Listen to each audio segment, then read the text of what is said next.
Hi, and welcome to Don't Panic, tips for anxiety and stress management.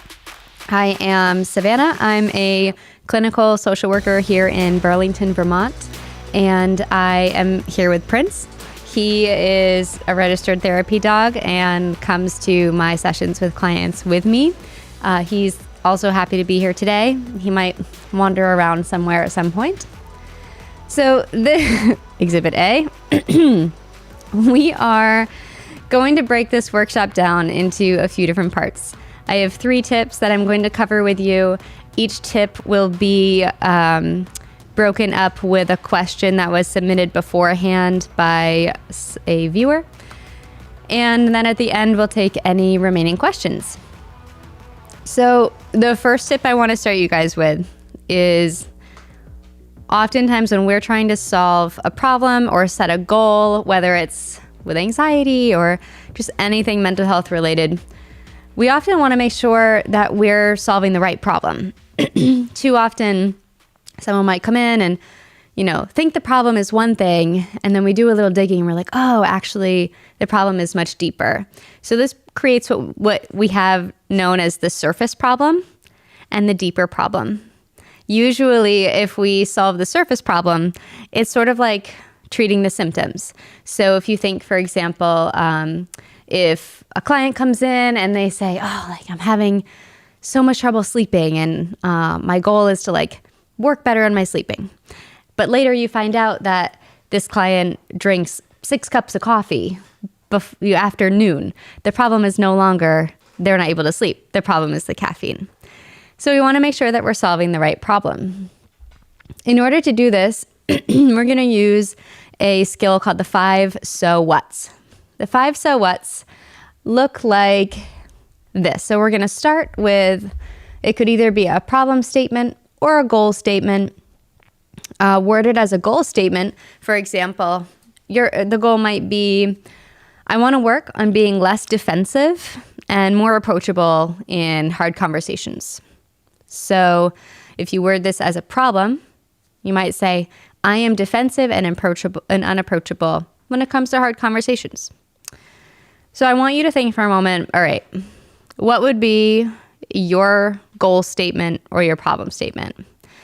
Oftentimes, someone that I hear are, my perfectionism really gets in the way, or I end up setting these really high standards that just end up sabotaging me because they're too high for me to even meet them. So whatever your statement is, think of your statement, and then we're going to start the 5 so whats. So we go, all right, so what's so good about being defensive? Clearly, it's what you've been doing for a long time. It must be serving something for you. And then that person might say, well, being defensive puts the blame on other people instead of me. All right, so that's the first of the 5 so whats. Then we have our second so what. So what's so good about putting the blame on others? Well, putting the blame on others means I can stay in my comfortable, blameless little world. And this is a made-up example. I'm not using anything that has come up before, but these are going along with things that I've heard that are similar. So this is the second of the 5 so whats. So it gets a little redundant, but we're getting somewhere. All right, so what's so good about not being to blame? Well, if I'm not to blame, I can keep living my blameless little life and I don't have to take responsibility or accountability. So we're getting into some deeper problems here. This person has some avoidance of responsibility or accountability. So now we get to ask the fourth of the 5 so whats. So what's so good about not being responsible? Being held responsible or accountable for my part of a problem or conflict means I'm being vulnerable, which I might try to avoid. And lastly, here we are at the last of the 5 so whats. So what's so good about avoiding vulnerability? And now we're at the deeper problem here. Being vulnerable means experiencing emotions I try to avoid, like shame and guilt. So we started with this surface problem, The surface problem was what the client first comes in with, or maybe it's what first comes to your mind. I'm defensive and unapproachable when it comes to hard conversations. But after the 5 so whats, we get to this deeper problem. And the deeper problem really is I'm so uncomfortable with shame and guilt that I avoid them whenever it impacts, at whatever cost, even if it impacts my relationships. So different problems equal totally different solution sets. So you could, and oftentimes what a lot of people find themselves doing, is they spend a lot of time solving the surface level problem and wonder why not much has changed, because this deeper problem is still there. So this is where you could do a take-home activity with yourself or with some of your trusted friends, whatever you're more comfortable with. I will say that this can be harder to do alone because these are not observations that we like to make about ourselves. There's a reason why this deeper problem is like 5 layers down the inception, and it's not this surface level one. It's because it's often hard for us to think about and we try to avoid it. So sometimes doing this with a trusted friend or professional can be easier. So I want you to think of your goal statement, your problem statement, and then go through the 5 so whats. It might feel redundant at first, but keep pushing yourself. These are some common examples of where I use the 5 so whats the most in different areas. And my work is pretty central to college age and young adult. And I do see these track higher than most other issues. So you have perfectionism, high standards, and control. So your first of the 5 so whats for this might be like, so why is it so important for me to get everything right all the time? Why is it important for me to maintain these unattainably high standards? Why is it important for me to maintain control? And then you work your way down from there. All right, so we are at our first question for the evening. This was submitted via Instagram. Any tips for stress management on a low budget without insurance? Yeah, this is a really, welcome to America. This is a really common thing that people run into. And I have a couple tips that I came up with for this. Thankfully, setting boundaries and saying no to people are low cost and free. So I think the biggest one that I would suggest for people who are looking for ways to reduce stress and it's cost effective is it's okay for you to say no to people when you have to say no to people. And it's okay for you to set boundaries with other people when you need to.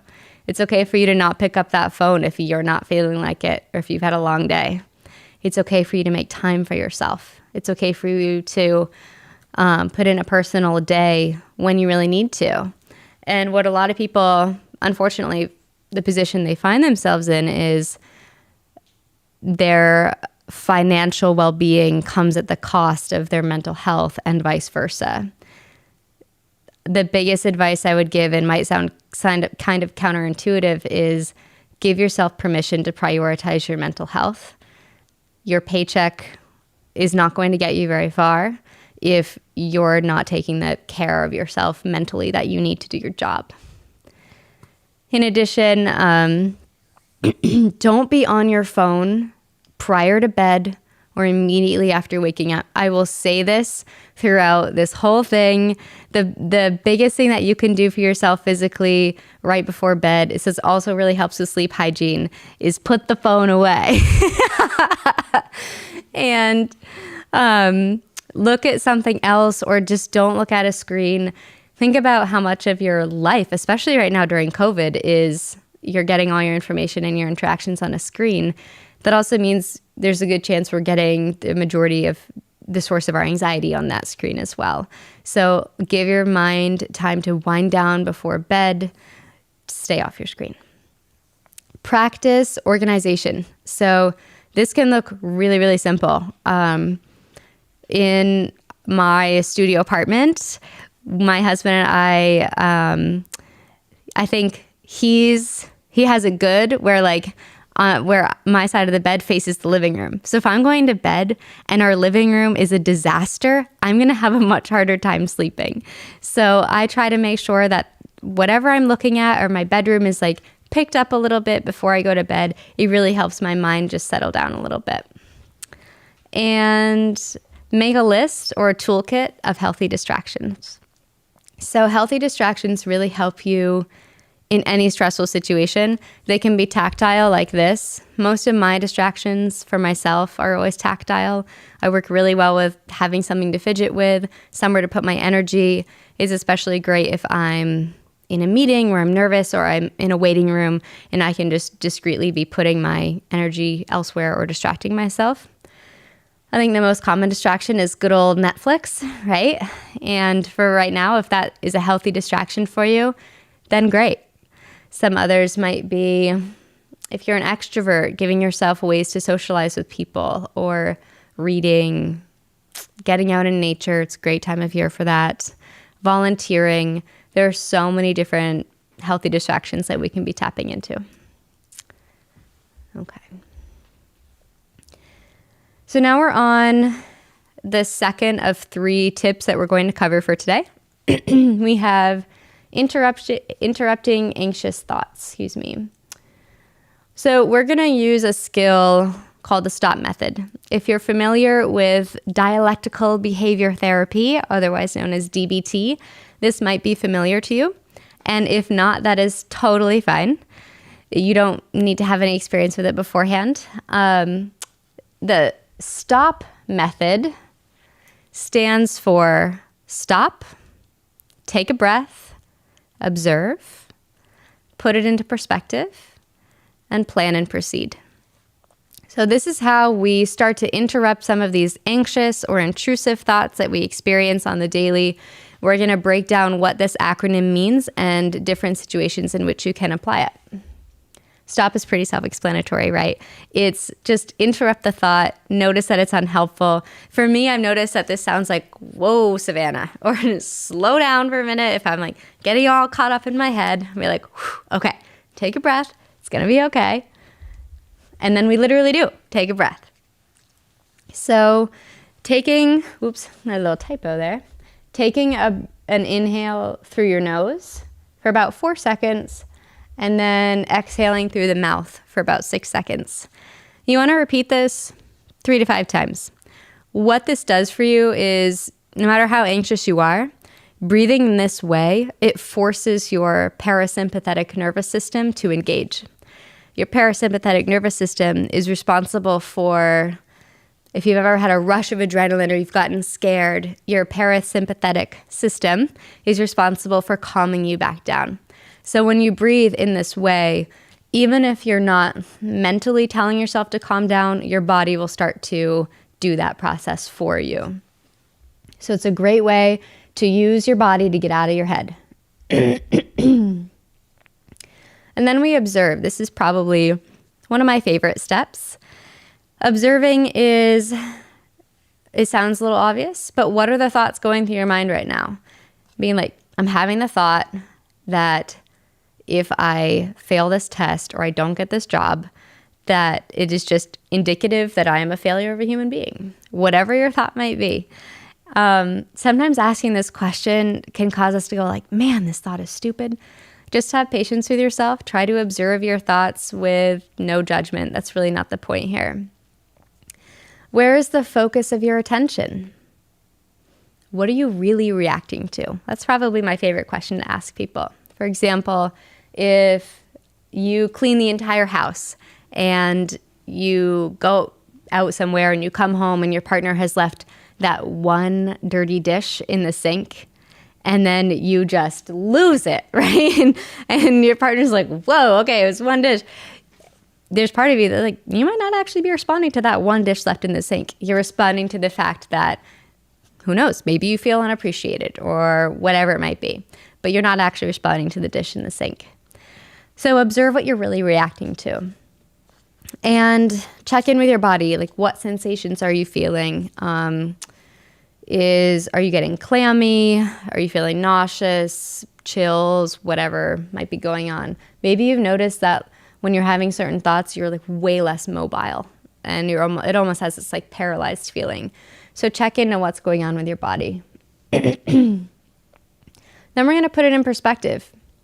So putting it into perspective, is this thought useful or helpful? Maybe not. So maybe my anxious thought serves a purpose, but maybe it's starting to get a little out of hand. Maybe it's no longer helping me. It's just kind of hindering me in this particular situation. What's the bigger picture? What advice would I give to a friend? What would a trusted friend say to me right now about this anxious thought? Is this a fact or a feeling? I think that's a hard one. Sometimes, especially in our anxiety, we can get so convinced that our feelings are actually fact. But we need to do some fact checking in the feelings department. How important is this? How important will it be in 6 months' time, a year, 5 years? Will we even remember this moment? And always remembering that it will pass. You have survived 100% of your worst days so far. You will get through this one. Once we put things into perspective, we have the last step, which is planning and proceeding. So based on this, what's the best thing for me to do right now? If this anxious thought is not helpful, what is helpful? What can I do with this? Maybe the most helpful thing is to find another place to put your energy. Or if you're feeling really overwhelmed with this giant school assignment that you have, the most useful thing for you to do might be take it small, right? Like, what is the number one thing, the smallest thing, the very first thing you have to do? That's what you're focusing on, not this overall project or whatever it might be. How can I act in a way that best aligns with my values? So if you value honesty, then even if, let's say you're having a conflict with two of your friends and it's making you really anxious, if one of your top values is honesty, then act in a way that aligns with your values. And you know that regardless of the outcome, your decision and what you do is going to sit well with you, because you're going to be able to look back on your day and say, hey, you know what? This might have been a crappy situation, but I acted in a way that aligned with my values, and that's much easier to live with than if you don't. Where can I focus my attention right now? So this is all about slowing it down, putting this in the moment. Sometimes the anxiety is a very small issue that we generalize to a giant portion of our lives, or sometimes we can end up thinking about these long-term catastrophizing consequences, and we need to redirect where can we put our attention, where can we put the energy right now, and do what will be most effective and appropriate given that. So we have another question. How can I sleep faster during heavy stress? So I took this to mean, how can I fall asleep quickly? This sounds like this person has trouble falling asleep. So we're going to talk a little bit about sleep hygiene. It's one of my favorite things to talk about. And wouldn't you know, first on the list is stay off your phone.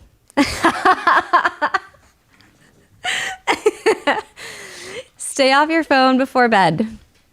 This is a big one. I'm not gonna get on my soapbox again. Just trust me. Do some research. If you want to fall asleep and stay asleep for faster or longer, get off your cell phone. This also applies to other devices. So don't swap from the cell phone to the laptop or the iPad. They all need to go away. Limiting caffeine intake. This is counterintuitive because you're like, Savannah, I'm not sleeping very well, or I'm not falling asleep, so I'm sleeping for a shorter amount of time. I need my caffeine. Yeah, which is perpetuating the problem. So if you're drinking excess caffeine because you're tired, you're not allowing your body to maintain its own circadian rhythm properly. So my advice is tough it out. Give yourself 3 days of lowered caffeine. You can have a cup of coffee, but try to keep it just to that. Try not to have caffeine past 11 a.m. and give your body a few days to adjust to that. But if you have any residual caffeine in your system and you're trying to go to sleep, then you're going to have a tough time. And then we have a couple of my other favorite things here. Explore some natural sleep aids such as melatonin or diffusing essential oils. Magnesium powder is a big one. Magnesium powder is an electrolyte that helps calm you down. It helps with mood regulation. It also does help greatly with anxiety. I have clients who've had success with that, and I've tried it myself, and it definitely works for me. If you don't have the best luck with natural sleep aids, then you can definitely try synthetic sleep aids under the advisement of your primary care physician. Synthetic sleep aids are usually heavier. You need a prescription for those, and those are really for cases of severe insomnia. So, or if people have very, very bad migraines, then sometimes doctors will prescribe sleep aids just to sleep through it. And then our last one here, create an environment that promotes relaxation. This comes back, like for me, around, all right, if I'm trying to go to sleep in this disaster of a room, then I'm not exactly setting myself up to have a relaxing transition to sleep, because I'm thinking about all these things I need to do in my room or whatever might be different. So try to set up your space in a way that feels relaxing. Dim the lights before you go to bed. So if you can use a lamp rather than an overhead light, or if you can turn the lights out for a while you're falling asleep, straighten up your room, dim the lights, and light a candle if you're a candle person. Diffusing lavender before you go to sleep also is a big help. So you have all kinds of things you can try. If you're a tactile person like me, maybe part of creating that environment for yourself is a heating pad. I don't know many people who would use ice, but I know that heating pads definitely can help you feel nice and relaxed and sleepy. Okay, so we're on the final tip here. And this one is thinking about anxiety a little bit differently. We're going to think about anxiety as a marathon. Whether you have anxiety or not, sometimes just getting through the winter is a marathon. The anxiety or not, getting through COVID is a marathon. Getting through the school year is a marathon. And doing that with anxiety is certainly one. Sometimes anxiety as a marathon is one whole day. Feels like running a marathon. Or a tough work week, or it's finals week and you're like, I'm stressed to the max, but I just have to get through this and play the long game here. So anxiety as a marathon, we can use this to prep for anxiety the way that marathon runners prep for marathons. And the first way that we do that is we need to set some measurable goals here. So with anxiety, just like you would for a marathon, you start small. No one wakes up in the morning and runs a marathon with no preparation. No one walks into a situation that makes them anxious and just isn't anxious without preparation. Sometimes we can talk ourselves into these traps of like, well, if you just get over it, or if you would just be happy, or you just put on the face. But those things don't actually work. Know your limits. Setting your goals too high too soon and then not being able to meet those, it only triggers more stress and anxiety and often negative feelings towards ourselves like shame and guilt. So set goals, but set them so that you know that they're reachable. Because if you're setting these goals that are way out there, you're going to end up shooting yourself in the foot. So some ways that you can check in with, are my goals reasonable or not? Run them by a friend for sure. And also make sure that you're giving yourself enough time to achieve the goal. Sometimes we set really measurable goals, but we move our timeline way too fast. So for example, if you're at the gym and you're like, all right, I want to up my weights by 20 pounds, ever so often. That could be pretty reasonable. But if you're trying to up your weights by 20 pounds every single day, your timeline is too fast for that goal to actually be attainable. So make sure that the timeline fits the measurableness of your goals.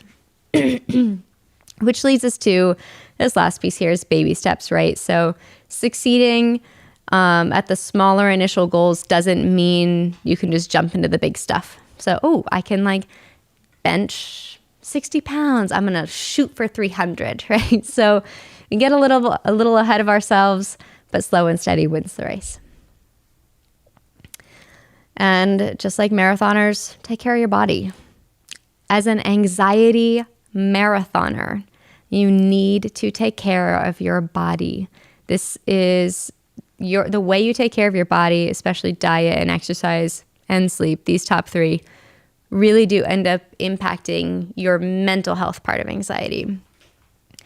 So when it comes to taking care of your body, food is medicine. So especially for anxiety, foods that are rich in omega-3s and antioxidants, like vitamin D and electrolytes, these kinds of things, they really help reduce anxiety and promote mood regulation. So think about this. Vitamin D is really common. I think like Alaska's population, 70% of people are diagnosed with seasonal depression. And the most common way to treat that is with vitamin D. And of course, SSRIs. But if you're looking for a natural route, vitamin D really helps with mood regulation and feeling better and having a better outlook in general. Electrolytes really, really help with mood regulation, and they're often so underrated. So this magnesium is one of the electrolytes.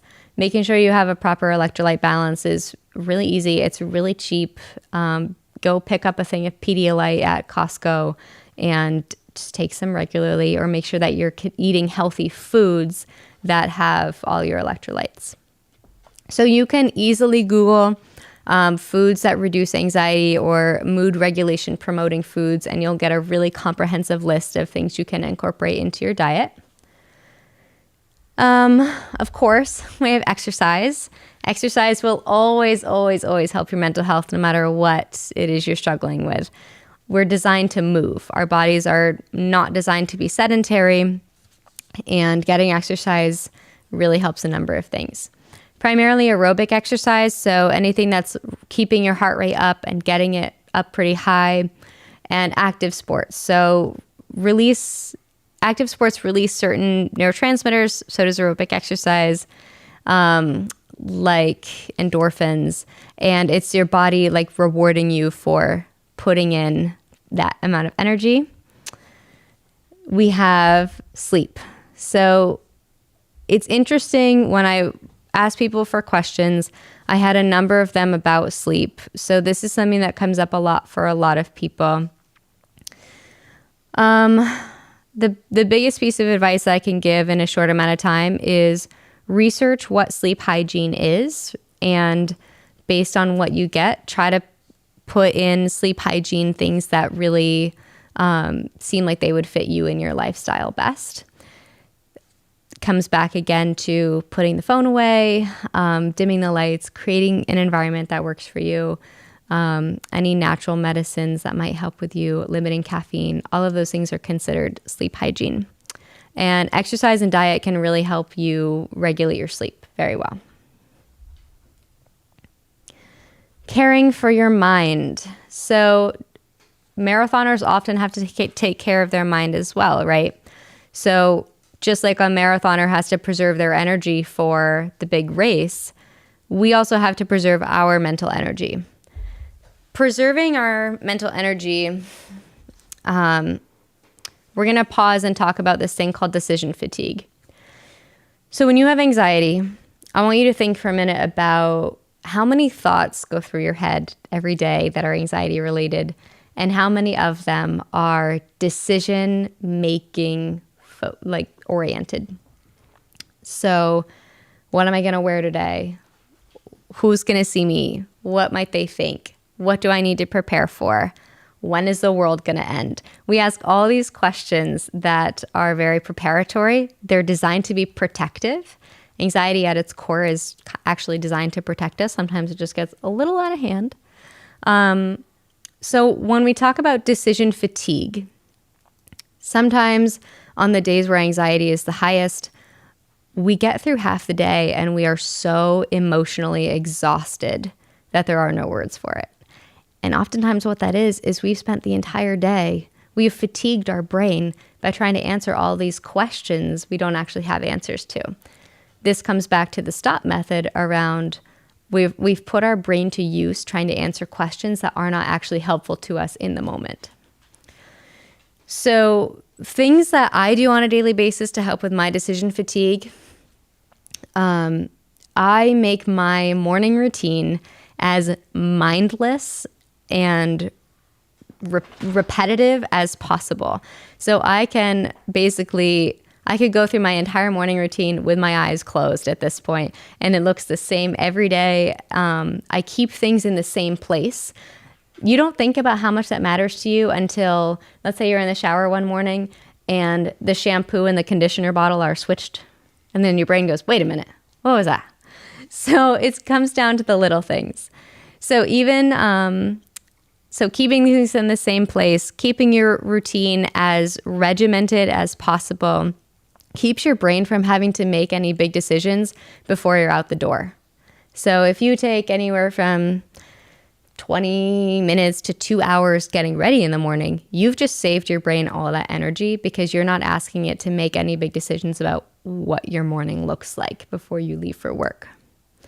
So that can be a big help. And the same can be said for your evening routine. I'm more of a morning person, so my morning routine is more crucial for me. But if you're an evening person, do the same thing. See if you can create any evening rituals around doing things the same way, or little daily traditions that you can count on where your brain doesn't have to put out much energy. It'll really preserve your energy for where it matters. This is you don't see a marathoner just sprint it for the first 3 miles because they need to pace out that energy, and your brain needs to do the same. Self-care sometimes means self-discipline.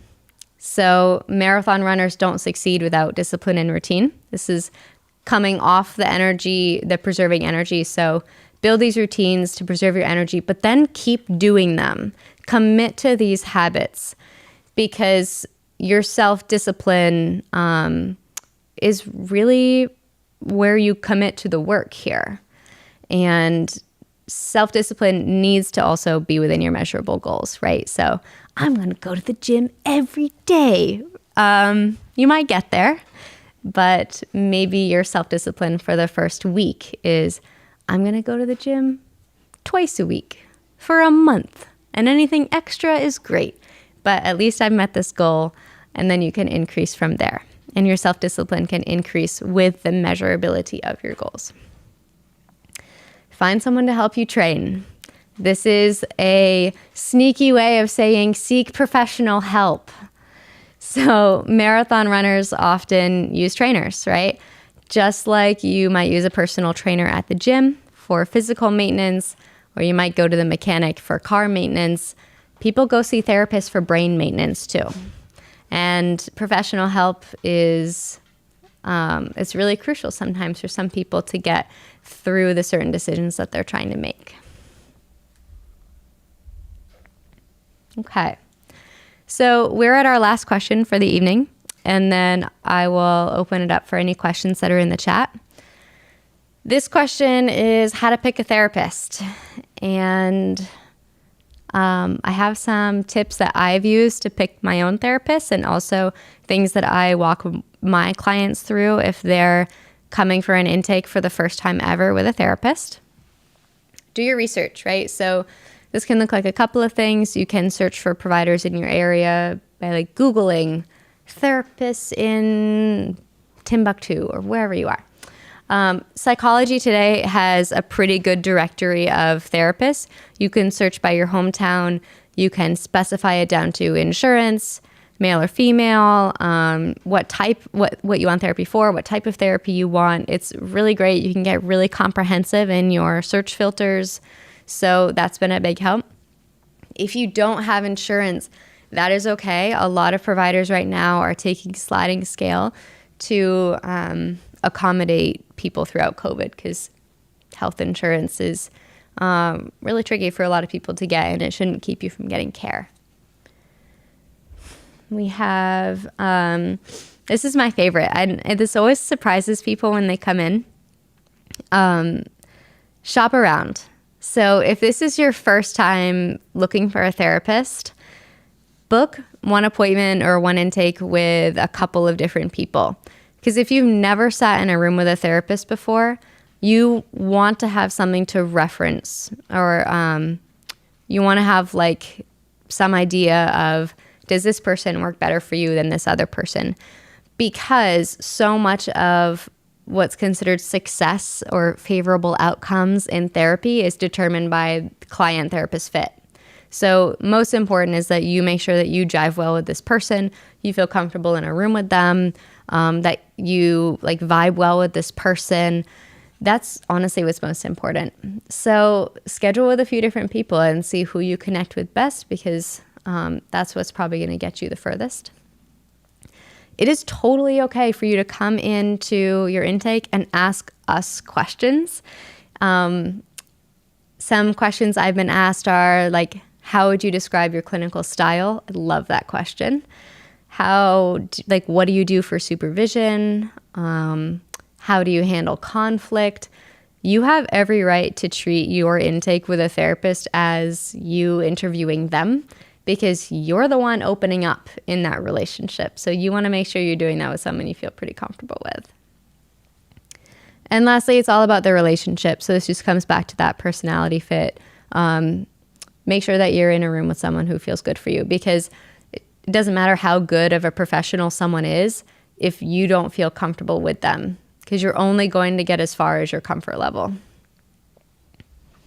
Okay. Let's see what we have for questions, if there are any. If you want to ask any questions, just go ahead and drop them in the chat. I'm just giving my computer time to catch up here.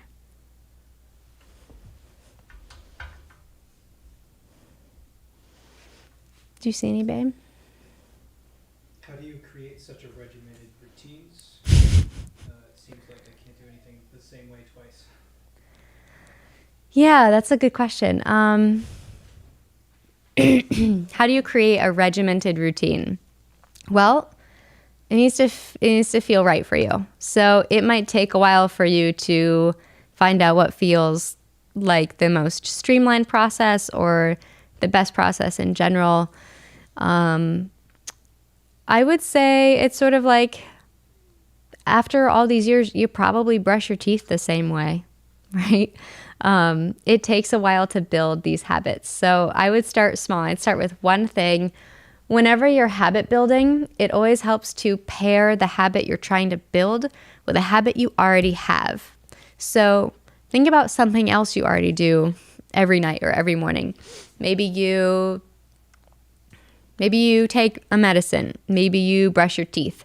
So when you go to do that thing, do this other habit that you're also trying to build, if that feels, attainable. So right after I brush my teeth, I'm going to journal for 5 minutes.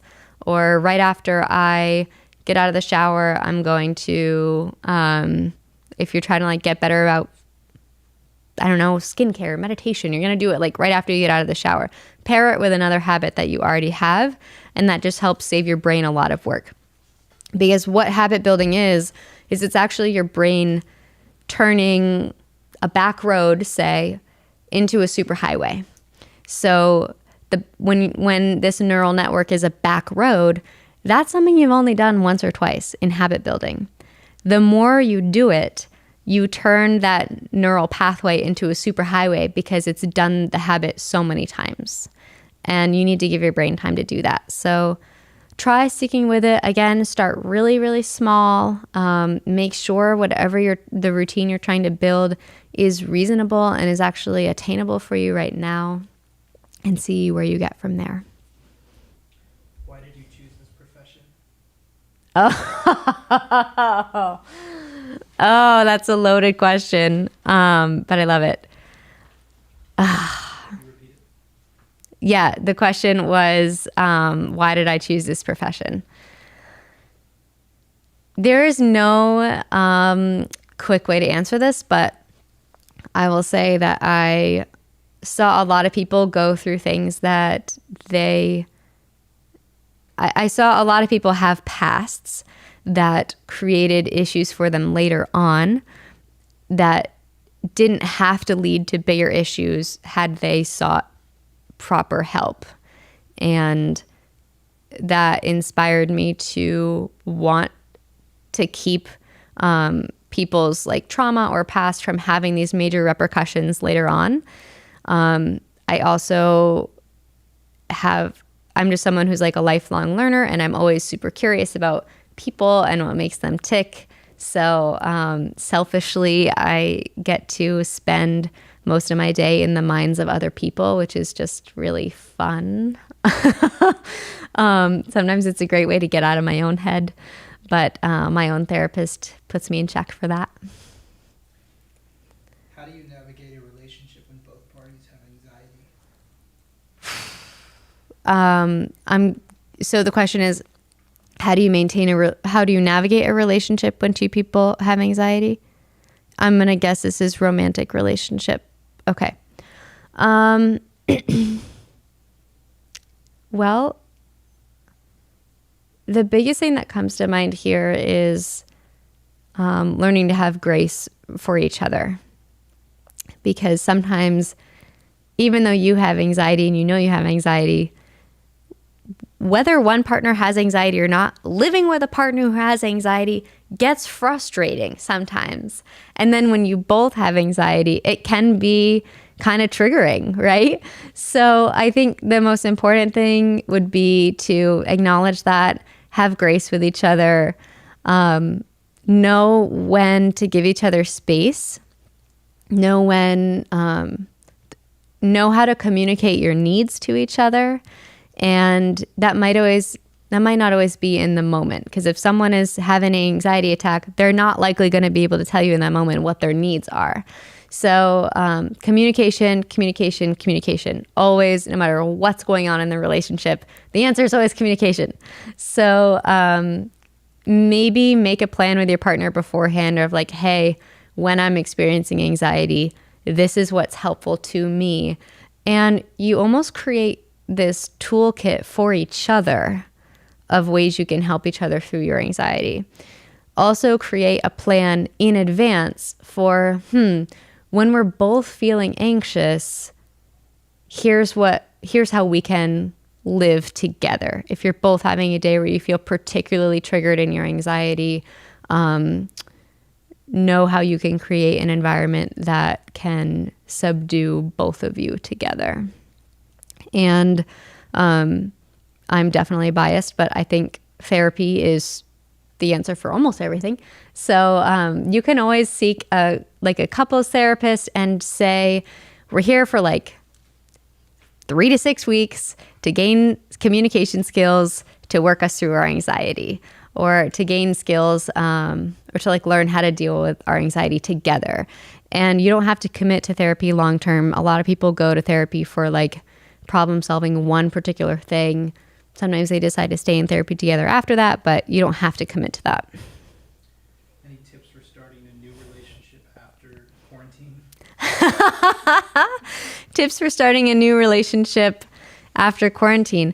Well, I think they're the same as my tips for starting a relationship ever. I'm not entirely sure what, it's hard because I've only been with the same person for 11 years. So I don't know what dating looks like differently now. My friends laugh when I say this, but if you are looking to seriously date and not recreationally date, without like scaring someone away, treat your first date, your second date like a job interview, because a relationship is a full-time job. And if you're really looking for someone that you can commit to, you'll want to know what you're committing to. So make sure that you guys have shared values. And if you don't, are your different values something that you can both live with? Does this person have goals? Does this person have especially goals that are so important to them that they might end up getting prioritized over the relationship? For example, if you meet someone and their goal is to like move to Alaska and that is not on your list, then you can start talking about that now. I'd say be as transparent as you can and as you're comfortable with, especially when it comes to your values, is what I would recommend for any relationship. Communication, always. Tips for feeling an anxiety attack coming on, what to do? Ooh, yes. Yeah, that's a hard one. Repeat the question. Yeah, thank you. The question was tips for how to prevent or prepare? Prepare when you're feeling an anxiety attack come on. Tips for when you're feeling an anxiety attack come on.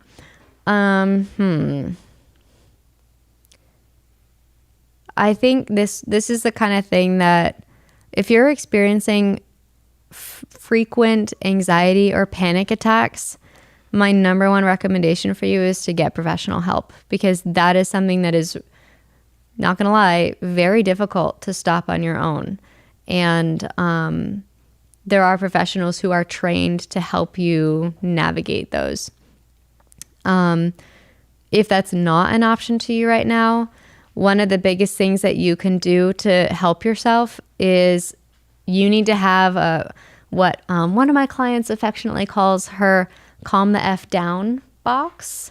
And it's basically a box of tools or things that she has available. I think hers is actually like a bag, but where she has, you know how you have those ice packs that they come in first aid kits and you can break them and they get really cold really fast. She has one for heat. So she knows what sensory objects help calm her down in moments of anxiety. So she has those resources. She's also done a lot of prep work with people that she's closest to. We're like, hey, if you see me walking away for a minute, or if you see me starting to sweat or whatever it might be, here's the best thing that you can do to support me in this moment. That's actually really hard for people because it means kind of opening up about what's going on for you and having people in your life that you trust. Tips for loneliness. Oh, tips for loneliness. That's a hard one. I think it depends on where the loneliness is stemming from, right? So this would be one of those exercises for the 5 so whats. And it would start with like, what's so good about being with someone? And you work your way down. Loneliness is too broad. There has to be something a little bit more specific to work with there. Through COVID. Yeah. Loneliness through COVID. Well, a lot of people have compensated with screens, right? It's all communities are online and on your screens, which I'm surprised that it's done such a nice patch job, to be honest. Being on your screen so much does create other issues, but I would say through COVID, you have to work so much harder not to be lonely than you do in the regular world. So if social connectedness is really important to your mental health, you might have to work harder for that than you want to. It might mean doing something that seems just like really not up your alley, like joining if you're in school, joining different clubs in school if any clubs are happening, or creating your own meetups, or starting a dance class, or doing like volunteer work. You have to work so much harder to get out of your shell. The thing about that is you might be surprised at who you meet, and you might, if the goal is to increase your social connectedness, then you might be surprised at who you connect with, and that could actually be really good for you. Any self-care habits that you would recommend while in college from Randy? Oh, so many. Repeat the question. Thank you. I keep forgetting. Self-care tips while in college. I am a big introvert, so my biggest self-care tip for introverts is like, you can make time for yourself shamelessly. And if you share a room or a dorm with someone, you Try to like work your self-care time, if it's alone time, around your roommate's schedule. Maybe you both, if you're both kind of introverts, maybe you both have time where you give each other space during the week. We're like, hey, I'm going to go to the library for 2 hours every Sunday so that my roommate has some space to herself or what have you. If you're an extrovert, obviously the opposite is true. Self-care comes in the form of being with people that you care about and feel fulfilling to you. In college, self-care is definitely self-discipline, which is not what a lot of people want to hear, right? It means time management. It means going to what are they called? Like office hours, when it might not be how you want to spend your time. Unfortunately, when you're in college, self-care looks like doing the things you don't want to do so you can ultimately get the long-term results that you want. Give an example from your college. Well, I'm not going to lie, but I don't have the best examples because I didn't take the best care of myself in college. Yeah, I'm going to need a minute. Any questions from the audience? Think about it. Example for me when I was in college. Well, this sounds awful. I didn't make friends when I was in my master's degree because I made one friend and I wasn't expecting that. But I didn't really make friends because that's not what I was there to do. I was like, I want to get my work done and get the heck out. And socializing with people just took way more of my energy than I was really willing to give. And that sounds really cutthroat, but that's where I was at that point in my life. Any other questions? It's okay if you don't. All right. Well, guys, there was so much more questions than I thought. I really appreciate you spending your time with me. I hope that you learned something. Thanks for putting up with this guy and this girl. You can always reach out if you have more personal questions. And if you want to see another workshop in the future, I'd love to know what you'd like to see. So drop us a line and we will be in touch. What do you think? Are we done? We're done.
The impossible.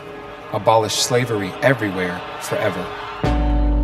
Not an easy goal, but a necessary one. Believing that one day we would see a world where women were no longer sold for sex, where men were no longer sold for labor, where children were no longer taken from their families and exploited. A world where every single person is free.